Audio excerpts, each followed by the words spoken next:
The Reverend Dr. Polly Murray, J.D., was a black woman born in 1910. She grew up in the segregated South and was arrested in 1940 for riding in the whites-only section of the bus, 15 years before Rosa Parks.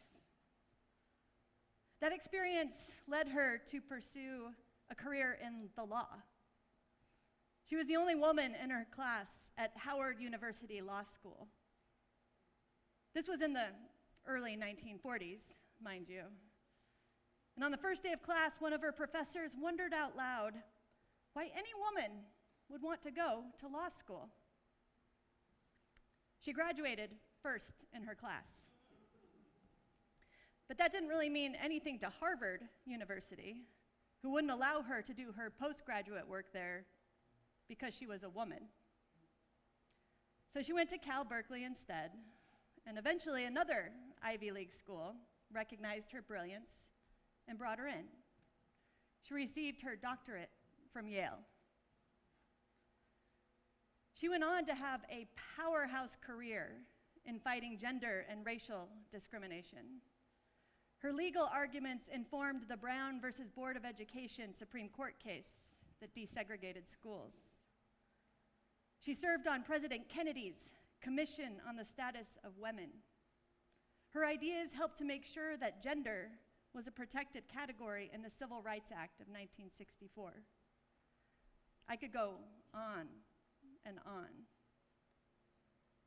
Inspired by the many Episcopal women she encountered in her activism, Polly Murray decided she wanted to become an Episcopal priest. She became the first black woman ordained to the priesthood and was actually among the first women in general to be ordained in our church. That was in 1977. She was 66 years old.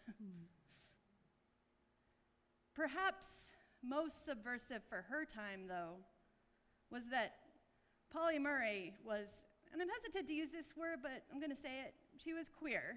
She wouldn't necessarily have called herself that, but that's a word I'll use. And I say this it's in a very general way, because I don't want to put any specific labels on her. I'll just quote her own words instead. After being married for a very brief time to a man, she wondered, quote, "Why is it when men try to make love to me, something in me fights?" After that, her only significant relationships were with women.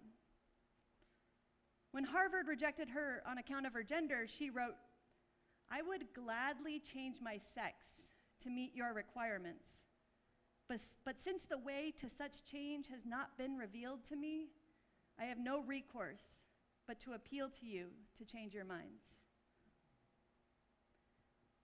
She didn't say these things casually. In just about every way she could, Polly Murray lived as a man. She wore men's clothes. She had a man's hairstyle. And as we've already heard, she pursued what were, in her time, men's careers. All this in the 40s, the 50s, and through her death until 1985. She was queer, umbrella term, well before there was any acceptance or equality for the queer community.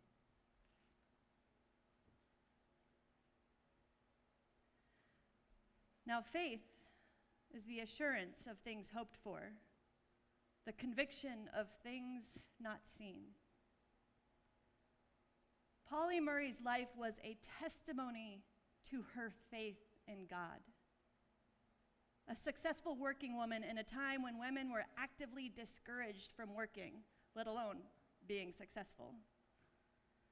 A black person wielding power at the highest levels of our legal system in a time when laws prevented black folks from even sitting in the same section of restaurants as white folks. A person whose gender expression was not in line with her assigned gender in a time when that could have put her in a lot of danger. Polly Murray lived as if a different world was possible. The way Abraham did, the way Isaac and Jacob did, the way Moses did. All of these, our epistle says today, died in faith without having received the promises, but from a distance they saw and greeted them. Now, Polly Murray died having received a portion of the promises. She saw the Civil Rights Act passed, and the 14th Amendment extended to protect the rights of women. But she was gone before the gay rights movement paved a way where she could have loved who she loved openly, like I get to. She didn't get to live in a time when she could explore her gender freely. And today, her black siblings still live under the weight of systemic racism. Women still make, according to the US Census in 2020, 83 cents for every dollar a man makes. And their rights around bodily autonomy are once again under attack. We still haven't received the promises of God's kingdom, the ones Polly Murray saw from a distance and greeted. But every day of her life, she lived as if the kingdom of God was possible. The kingdom of God in which every person's gifts, skills, and ways of being are valued and celebrated. The kingdom of God where the poor are blessed with what they need to thrive, where the hungry are fed, where the merciful are held up as models, where the peacemakers lead the way.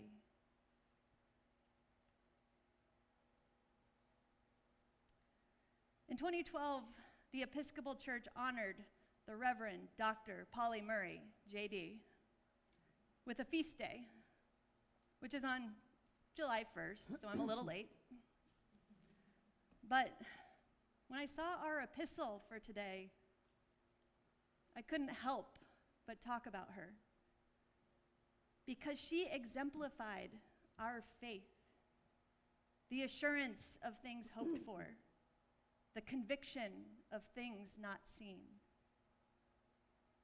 Polly Murray lived with hope, which meant she lived with deep, deep trust. She trusted in the goodness of God and God's hope for our world. She trusted in the goodness of so many people around her, the people from whom she learned and the people with whom she worked. And she trusted in her own goodness, despite what the world told her about herself. Living her hope, she trusted that the world could be transformed. And therefore, she transformed the world with her trust. Polly Murray made the kingdom of God manifest with her life. May she be an example for all of us.